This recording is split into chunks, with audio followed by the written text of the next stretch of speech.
नमस्कार। इस वक्त हम मौजूद हैं कोलकाता में और हमारे साथ हैं बालीगंज विधानसभा सीट से बीजेपी उम्मीदवार लोकनाथ चटर्जी। सर, आपका बहुत बहुत स्वागत है। धन्यवाद। पहला सवाल मैं आपसे पूछना चाहूँगा कि अब की बार 200 पार, इसके पीछे क्या आधार है, क्या देखते हैं? बंगाल की जो जनता है वो ममता जी के शासनकाल में जो व्यवस्था सरकार जैसे चली, लोगों की पैसे जैसे लिया गया, लोग त्रस्त हैं।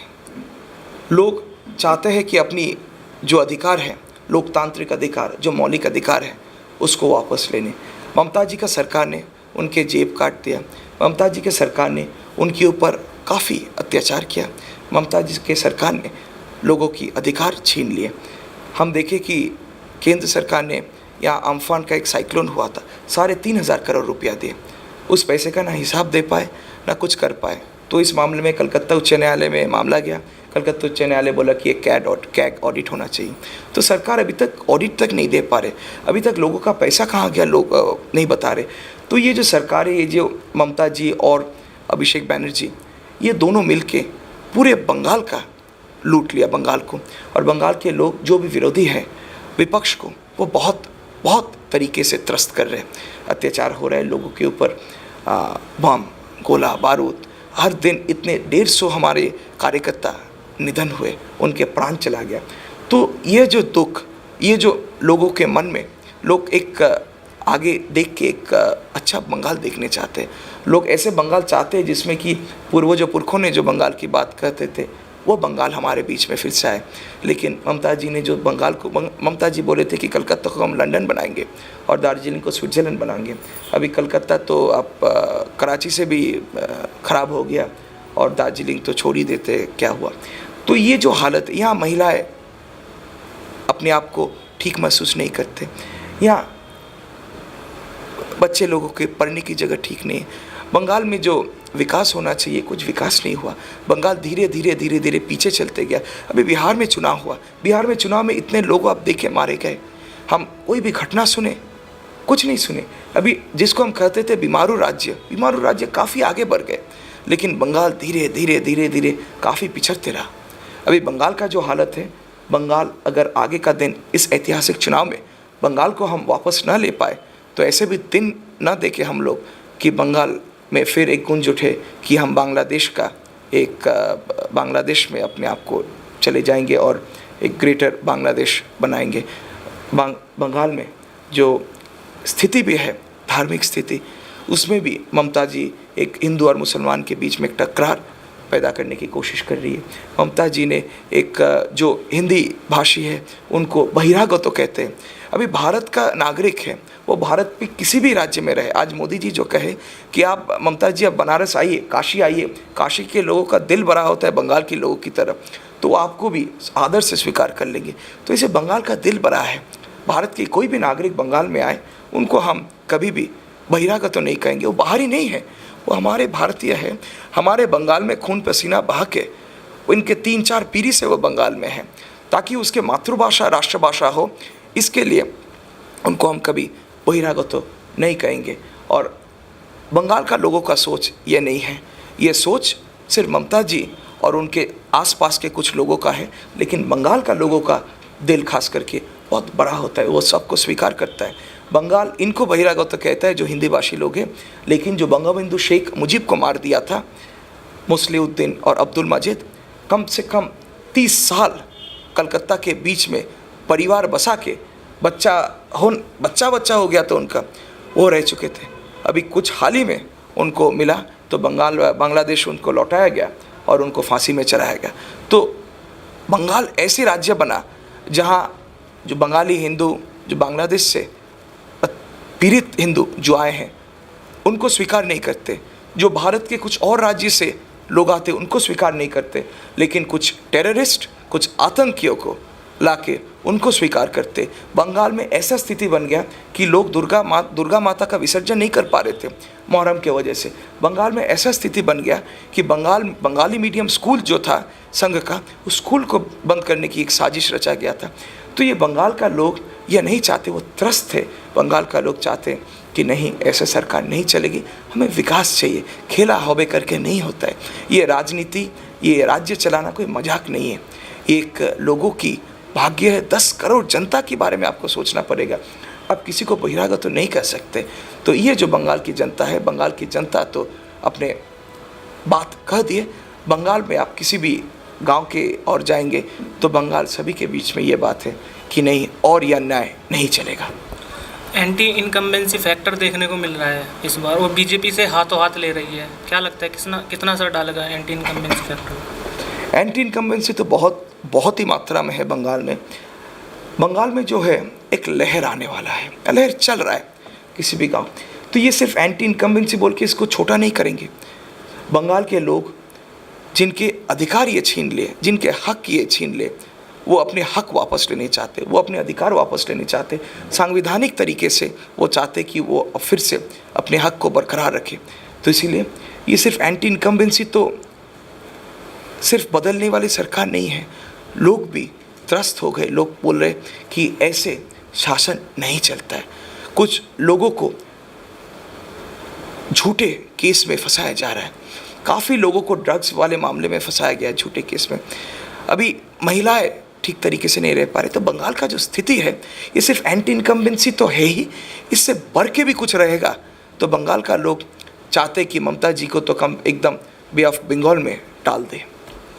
बीजेपी जय श्री राम का नारा लगाती है, लेकिन इस बार देखा जा रहा है कि ममता बनर्जी मंदिर जा रही है, चंडी पाठ कर रही है। इसे कैसे देखते हैं आप? देखिए, हमारे कुछ लोग बंगाल के अभी मर्यादा पुरुषोत्तम भगवान श्री राम के नाम लेते। तो ममता जी ने गाड़ी से नीचे उतर के बोला, अरे कौन गाली दे रहा है, कौन गाली दे रहा है। तो अगर भगवान श्री राम का नाम लेने में उनको गाली लगता है तो हम तो जानते हैं राम नाम से भूत भगता है। तो अगर ये राम नाम लेके हम बंगाल का इस भूत को भगा सकते तो ये बड़ी बात है। लेकिन एक सोचने वाली बात है, ममता जी आप देखेंगे कि पहले चुनाव में 57 मुसलमान कैंडिडेट खड़ा किए थे, अभी 42 मुसलमान कैंडिडेट। तो ममता जी के अंदर भी ये क्या बदलाव आया? अभी ममता जी मुसलमानों को एक सिर्फ वोट बैंक तरीके से सोचा। अभी वो सोचे कि चलो इनको वोट बैंक करना है, इनको हम कुछ सुविधाएं पहुंचाने की नाम करेंगे, कुछ आश्वासन देंगे जिसको पालन नहीं करेंगे। तो अभी मुसलमान भी त्रस्त है, हिंदू भी त्रस्त है। अभी हिंदू दुर्गा माता का विसर्जन बंगाल जैसे राज्य में आप बंद कर देंगे मुहर्रम के लिए, जबकि मुसलमान समाज से इसका कोई पुकार भी नहीं आया। मुसलमान समाज तो नहीं चाहता था। ममता जी ने क्यों किया? अभी 10% आरक्षण हो रही है सरकारी नौकरी में ओबीसी ए के नाम पे। अभी ये आरक्षण ये गैर संवैधानिक आरक्षण है। धार्मिक रूप से कोई भी मुसलमान संप्रदाय या हिंदू संप्रदाय को धार्मिक रूप से आप किसी को आरक्षण नहीं दे सकते। तो बंगाल में ये चल रहा है। तो बंगाल में ऐसे करते ममता जी ने इतना हद तक, अभी बंगाल में ममता जी ने जो मुएज्जिन है उनको 4000 करके, और जो इमाम है उनको इमाम को भी पैसा देने लगे। फिर अभी इमाम को पैसा देने लगे तो पंडित के समाज भी बोले कि भाई हम लोग क्या गुनाह किए, हम पंडित है बोल के अभी पंडित को 2000 देने शुरू किए। अभी ये फिर दुर्गा पूजा विसर्जन को लेके लोग गुस्से आए, इसीलिए क्या किए, क्लबों को 50,000 दे दिए, बोले कि जाओ दारू पियो, ऐश करो।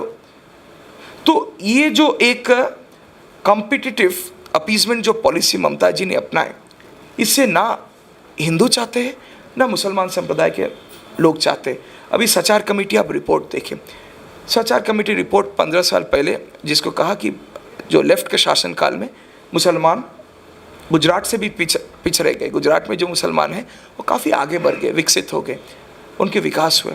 अभी बंगाल में जो लेफ्ट का शासन था उसमें मुसलमान का हालत काफ़ी ख़राब। तभी 15 साल और बीत गया, 2006 में था सचार कमेटी रिपोर्ट। अभी मुसलमान का हालत देखिए, बहुत ख़राब हालत में पहुँच गए। तो ये जो ममता जी कर रही है ये कॉम्पिटिटिव अपीसमेंट, इससे लोग जानते कि वो दोखले हैं। इससे लोग समझ गए कि ना उनका धार्मिक रूप से वो ठीक है, लोगों को सबको एक ठका रहे। तो ये जो मंदिर जाना वो विश्वास नहीं करते, वो ऐसे करके हाथ करके नमाज़ पढ़ने की तरीका करते हैं। वो अपने आप को एक अबाया पहना देती है, हिजाब लगा देती है। तो अगर आप मुसलमान ना हो, अगर आप कलमा ना पढ़े तो आप मुसलमान नहीं बने। तो अगर आप मुसलमान ना हो तो आपको नमाज़ पढ़ने की ज़रूरत क्या है? सम्मान करो, इज्जत करो। तो ये मुसलमान समाज के लोग भी समझ गए कि भाई ये वोट के लिए, पैसे के लिए भी कुछ भी कर सकता है। तो हम और उसके बाद एक साथ जब विक्टोरिया मेमोरियल में नेताजी सुभाष चंद्र बोस के लिए कार्यक्रम हुआ था। उस कार्यक्रम में कुछ लोग जय श्री राम के नारा लगाए तो उनको बोला वो अपना कुछ विचार नहीं रखे, वो बोलना ही बंद कर दी, वो स्टेज से उतर गई।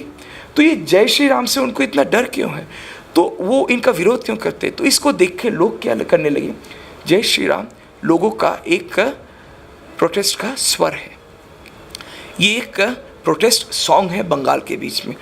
क्योंकि मर्यादा पुरुषोत्तम का राम राज्य का बात हम सबको ही जानते थे, जहाँ शेर और बकरी एक साथ एक ही तालाब से पानी पिए, वो राम राज्य है। तो हिंदू मुसलमान एक साथ रहेंगे। लेकिन ममता जी जो कॉम्पिटिटिव अपीसमेंट किए, इसके लिए बंगाल के बीच में काफ़ी लोग भी त्रस्त थे, लोग खुश नहीं हैं। और इसीलिए ममता जी जो कर रही है, अभी तो लोग उनको चेहरा, उनका स्थिति सब पहचान गए। ना वो हिंदू का है, ना वो मुसलमान का है, वो तो सिर्फ अपने परिवार का है। वो परिवारवाद मानते हैं, परिवारवाद के रूप से वो चलते हैं, उनके पैसा चाहिए, परिवारवाद को बरकरार रखना है। टीएमसी की तरफ से लगातार आरोप लगाया जा रहा है कि किराए के लोग हैं, टीएमसी छोड़कर बीजेपी में जा रहे हैं और किराए के लोगों से सरकार नहीं बनती है, तो इस पर आपका क्या रिएक्शन है? ममता जी का तृणमूल कांग्रेस क्या ब्रिटिश ने बनाए थे? उनका तो कांग्रेस 22-23 साल का पार्टी है। उनका पार्टी कब से बना? ममता जी खुद तो कांग्रेस में थी, वो तो कांग्रेस से निकल के वो तृणमूल कांग्रेस में आई।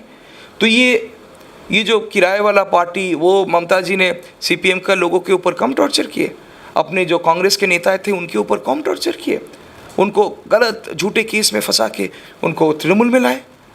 तो ये जो ममता जी जो कहती है, वो ना उनके बातों से ना चरित्र से कुछ पता चलता है। तो इनका तृणमूल कांग्रेस से बना, वाम दलों से बना, हमारे भाजपा का कुछ लोग को वो लालच दिखा के लेके गई अपने पास। अभी लोग, उनके कार्यकर्ता, आज कुछ दिन पहले हमारा जो विरोध जिसके और भी तृणमूल कांग्रेस के प्रत्याशी हमारे इस क्षेत्र की सुब्रत मुखर्जी, वो बोले कि ममता जी बहुत जिद्दी है, हम कुछ कहते हैं वो बात मानते नहीं है, और हम कारण दिखा के भी कहते हैं तो उनका बात वो मानते नहीं है। तो ममता जी के साथ रहने में सबका दिक्कत है। अभी जो भी लोग आ रहे हैं वो बोल रहे कि अभी हम खुले आसमान के नीचे सांस ले पा रहे हैं। तो ये जो एक स्थिति बना के रखी थी वो अपने पार्टी में, तो एक पार्टी में एक ही स्वर है, एक ही शब्द है, एक ही बात है, एक ही नारा है, ये नहीं चल सकता है। तो एक लोकतांत्रिक प्रक्रिया में ये परिवारवाद और ये पार्टी का जो स्थिति है ममता जी का, इस स्थिति में कोई अपना ना लोकतांत्रिक अधिकार रख सकते, ना अपना बात रख सकते। और इस स्थिति के अंदर रहने के लिए आपको तो उनके साथ देना पड़ेगा। उनके गलत चीज़ को आप अगर नहीं मानेंगे तो वो आपको गलत झूठे केस में फंसा देंगे, आपको पार्टी से निकाल देंगे। तो अभी लोग बोले कि चलिए अभी तो हम आए, भाजपा को साथ दिए, हम सच में चाहते हैं कि एक अच्छा बंगाल बने, तो इसके लिए हम भाजपा का साथ दिए, हम अच्छे खुले आसमान के नीचे सांस ले पा रहे हैं। और ममता जी को जो परिस्थिति था, उस स्थिति से तृणमूल कांग्रेस से हम मुक्त हुए। आप जनता के बीच जा रहे हैं, तो ऐसी कौन सी समस्या है जो उभर कर सामने आ रही है, लोग क्या सोच रहे हैं, आप उनको किस तरीके से समझा रहे हैं, किस आधार पर बीजेपी को वोट करें? अभी हमारे बालीगंज एक केंद्र, शहरी केंद्र है, कलकत्ता के बीचों बीच का केंद्र। कलकत्ता के जैसे बहुत धनी आबादी यहाँ रहते हैं, लेकिन साथ ही साथ बालीगंज केंद्र में इतने गरीब लोग रहते हैं, इतनी ख़राब परिस्थिति है। आप देखेंगे दिन में भी सूरज की रोशनी नहीं आता। ऐसे गली गली के अंदर हम गए थे, लोग अभी भी बॉन्डे रोड का कुछ जगह है जहाँ पे लोग कहते हैं कि मीठी पानी नहीं मिलता है भाई साहब। महिलाएं बोलते हैं कि हमारा एक ही नल है, महिला बोलते हैं हमारा बाथरूम है, तहखाना का दरवाज़ा टूट गया। अभी अपने लाज कैसे निवारण करेंगे महिला अपना? लोग मीठी पानी के लिए त्रस्त हैं। लोग बोल रहे कि हमारे जो ड्रेनेज की समस्या है इसका हल कुछ निकले। लोग बोल रहे कि हमारे यहाँ कट मनी सब कुछ से मांग रहा है। व्यापारी लोग बहुत दुखी है, बहुत गुस्से में है। वो चाहते कि ऐसी सरकार जो पुलिस को एक व्यवहार करके जैसे कर रहे काम, इसको बंद हो। तो बहुत सारे विषय लोग सामने उभल के आ रहा है। अभी भी लोग डरते हैं अपने बात रखने के लिए, अपने लोकतांत्रिक अधिकार प्रयोग करने के लिए लोगों को अभी डराया धमकाया जा रहा है। तो इससे लोगों को मुक्त करना है और बंगाल को, बालीगंज केंद्र आगे का दिन बंगाल को भी दिशा दिखाने में एक और महत्वपूर्ण केंद्र होने वाला है। और बालीगंज के बीच बहुत ही सारी समस्याएं हैं, या हिंदी भाषी है, या बांग्ला भाषी लोग हैं, या गुजराती लोग हैं, मारवाड़ी लोग हैं, दक्षिण भारत के लोग हैं, पूर्वांचली हैं। तो ये जो सारे मुसलमान जी हैं, जो मुसलमान संप्रदाय के भाई है, वो उर्दू भाषा भी बोलने वाले मुसलमान हैं, बांग्ला भाषा भी बोलने वाले मुसलमान, तो इनके अलग अलग समस्याएं हैं। लेकिन लोगों का अभी भी 21वीं सदी का भारत में, जहाँ मनुष्य चंद्रमा तक पहुँच गए, अभी भी मीठी पानी के लिए दौड़ना पड़ रहा है, अभी भी इतने मकानों में सिर्फ एक नल मिल रहा है। तो इसका हल होना चाहिए, और जो विधायक का जो अर्थ मिलता है, उस विधायक का अर्थ का एक अच्छा उपयोग होना भी चाहिए। अगर आप चुनाव जीत कर आते हैं तो ऐसे कौन से काम रहेंगे जो आप सबसे पहले करना चाहेंगे? चुनाव तो जीतेंगे हम लोग। अभी बालीगंज के केंद्र के लोग भी तय कर लिए कि आगे के दिन भाजपा का जो सोनार बांग्ला का सरकार बनेगा, उस सरकार में भी बालीगंज भागीदारी रहेंगे। आगे के दिन हम चाहते हैं कि सबसे महत्वपूर्ण चीज़ है कि यहाँ के लोगों को कम से कम जीने के लिए जो 2-4 चीज़ चाहिए, एक पानी चाहिए, एक अच्छा व्यवस्था चाहिए, वो लोगों तक पहुँचना चाहिए। और सबसे महत्वपूर्ण है महिलाओं की इज्जत, महिलाओं की स्थान समाज में जो थी उसको लौटाने के लिए, और व्यापार को अपनी जगह देने के लिए। व्यापारी कोई चोर चुट्टे नहीं होते, व्यापारी कोई पैसा बनाना इकट्ठा करना कोई पाप नहीं है। ये बात भी लोगों तक पहुंचना चाहिए कि हाँ, व्यापार करेंगे लोग। आप देखेंगे समाज सेवक जितने होते, ज़्यादातर काफ़ी व्यापारी भी होते उसके बीच में। तो इस व्यापार को भी सम्मान करना चाहिए, श्रम को भी सम्मान करना चाहिए। तो इस सब को, श्रम और व्यापार का सम्मान करते हुए, महिलाओं की सम्मान करते हुए एक स्वर्णिम बालीगंज बनाने का मेरा इच्छा रहा। और जिस बालीगंज में लोगों को पानी के लिए 3 घंटे का लाइन न लगाने पड़े, और जिस बालीगंज में लोगों को अस्पताल जाने के लिए अस्पताल से उनको वापस लौटा ना जा पाए, ऐसे बालीगंज। आखिरी सवाल आपसे मैं ये पूछना चाहूँगा, यहाँ के कार्यकर्ताओं पर और यहाँ की जनता पर कितना भरोसा है? आप कितने मार्जिन से सीट निकालेंगे, क्या दावा है? लोग तय कर लिए कि ये आगे का दिन एक भाजपा का सरकार आने वाला है।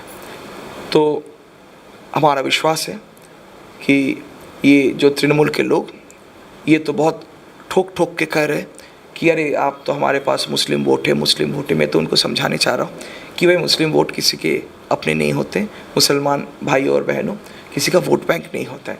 वो भी अपने मतदान करेंगे, अपने मतदान सही तरीके से करेंगे, और इस मुसलमान समाज के लोगों को इसको सम्मान भी करना चाहिए।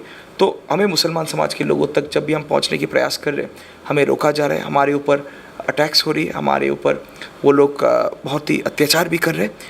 तो यह वो लोग डर गए, इसका मतलब कि वो लोग हार गए। तो मैं विश्वासी हूँ कि आगे का दिन भाजपा जीतने वाला है बालीगंज केंद्र, और भारी मतों से हम जीतेंगे। और ये जो मुसलमान भाई और बहनों को एक गलत फहमी पैदा करने की कोशिश कर रहे कि भाई हिंदू वोट तो उनका है, मुसलमान वोट अपना है, मुसलमान वोट से ही हम लोग जीतेंगे, तो ये जो गलत फहमी पैदा करने की और झूठ को बरकरार रख के वो एक जीतने चाहते हैं, इसके भी हम विरोध करेंगे। और मेरा पूर्ण विश्वास है बालीगंज के जो मतदाता हैं वो हमें विजयी बनाएंगे। जी, बहुत बहुत धन्यवाद अपना कीमती वक्त देने के लिए।